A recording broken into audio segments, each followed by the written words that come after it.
Hello, this is Mark Orton, creator of American Delusions. This is the introduction to my first in-depth series, Capitalism.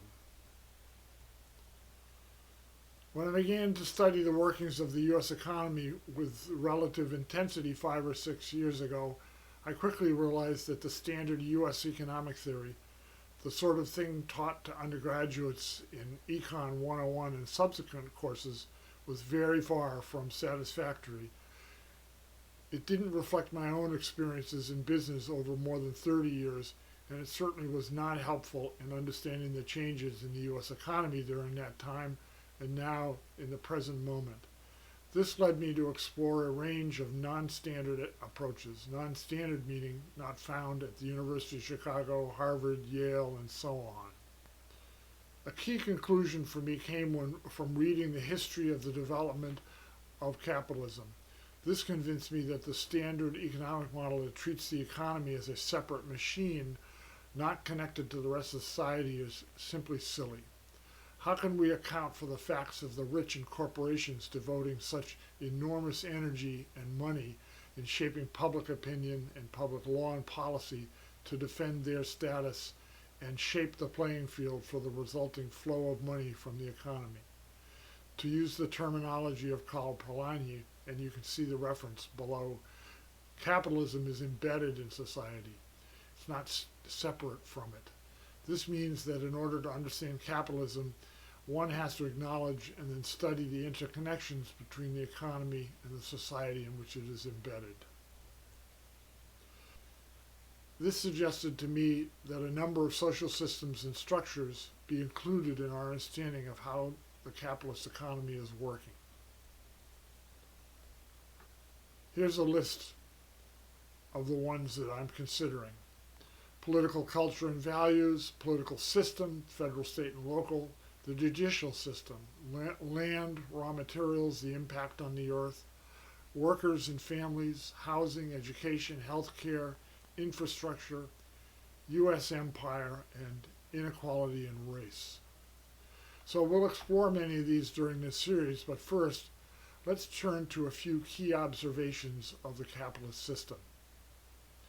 These observations are shaped to describe the U.S. situation, but are broadly descriptive of capitalism throughout the world. Capitalism is very unstable with booms, busts, recessions, depressions, and chronic speculative excesses. The capitalist system operates on a very unequal power relationship between employers and employees. This depresses wages in the absence of unionization and other controls.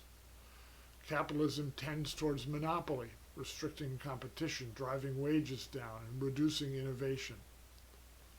Capitalism concentrates wealth and income in a very tiny fraction of the population, leaving the vast majority with little or negative wealth and low to unsustainable income.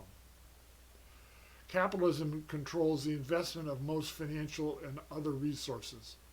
A tiny, tiny fraction of human beings make decisions about where investment is made for what purposes. These investments serve the needs of these owners of capital to the exclusion of others. Capitalism captures government, so political power fundamentally serves the interests of the wealthy and corporations. Only in capitalist countries with strong unionization and social compacts are these effects somewhat offset. Capitalism features ubiquitous, I would argue compulsory use of external costs. That's pollution of every imaginable type, exhaustion of the earth's resources, injuries, deaths caused directly and indirectly. This is the get someone else to pay for as much of my production as possible strategy.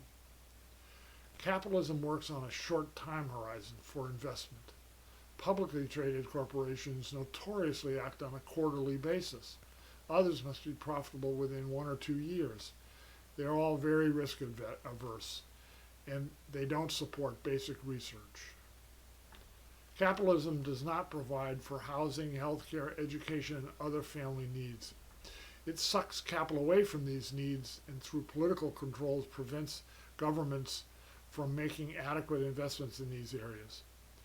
After all, what is an economy if it doesn't provide for these basic needs? Capitalism distorts, changes, and creates human demand and consumption by shaping it to corporate needs through marketing, now absolutely ubiquitous on the internet. And capitalism requires endless growth on a planet with finite resources. There is no steady state model. This is really part of the crisis of global warming. In future episodes, I'll explore these observations.